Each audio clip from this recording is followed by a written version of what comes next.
I was on a Delta Airlines flight. I'm sitting in first class. I sit in first class a lot because I travel a lot. I'm Diamond Medallion on Delta. At the end of the year, I'm going to be a million miler. That's 1,000,000 miles in my lifetime. I walked into the Sky Club one day, and the woman behind the counter said to me, "Thank you for spending more time with us than you do with your family."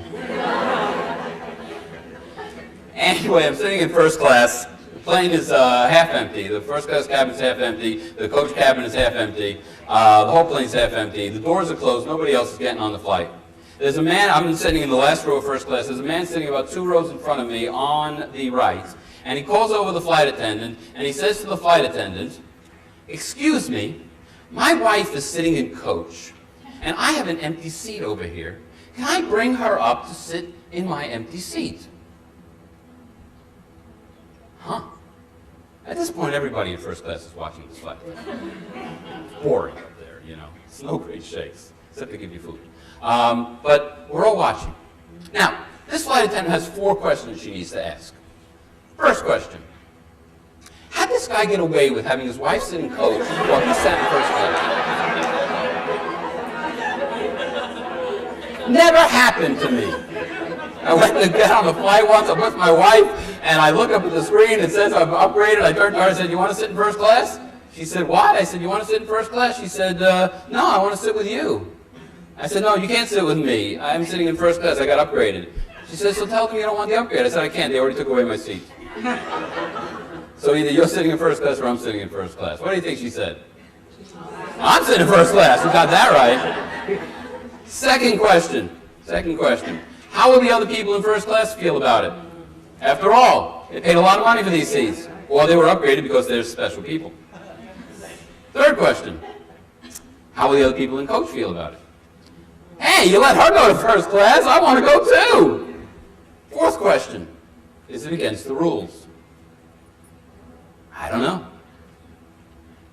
But it seemed like minutes were passing. It was probably just about 15 seconds. And she looks at the guy and she says, "Okay, let's bring her up." He says, "Really?" She says, "Yeah, let's bring her up." He starts to get up. She says, "No, you sit. I'll go get her." She goes into the back. She goes through the curtain into the coach cabin. She gets the wife. Remember, I'm sitting in the last row of first class.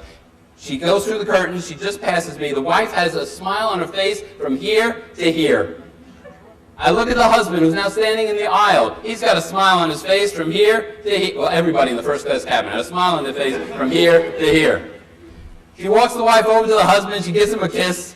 He moves out of the way. She gets into the seat. She sits down in the window seat. He sits down in the aisle seat. They both sit down. The flight attendant turns to him and says something to him, and she walks away. She starts walking towards the galley in the front of the first class cabin. And as she gets to the front of the galley, the entire first class cabin goes like this. They must have been wondering what was going on back in coach. Why do I tell you that story? I tell you that story because I take 70 to 80 flights a year, and I don't remember any of them. It's just another flight. But I remembered that one.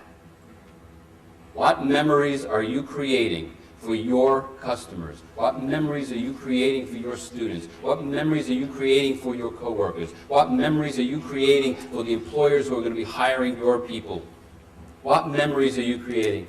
Memories drive loyalty.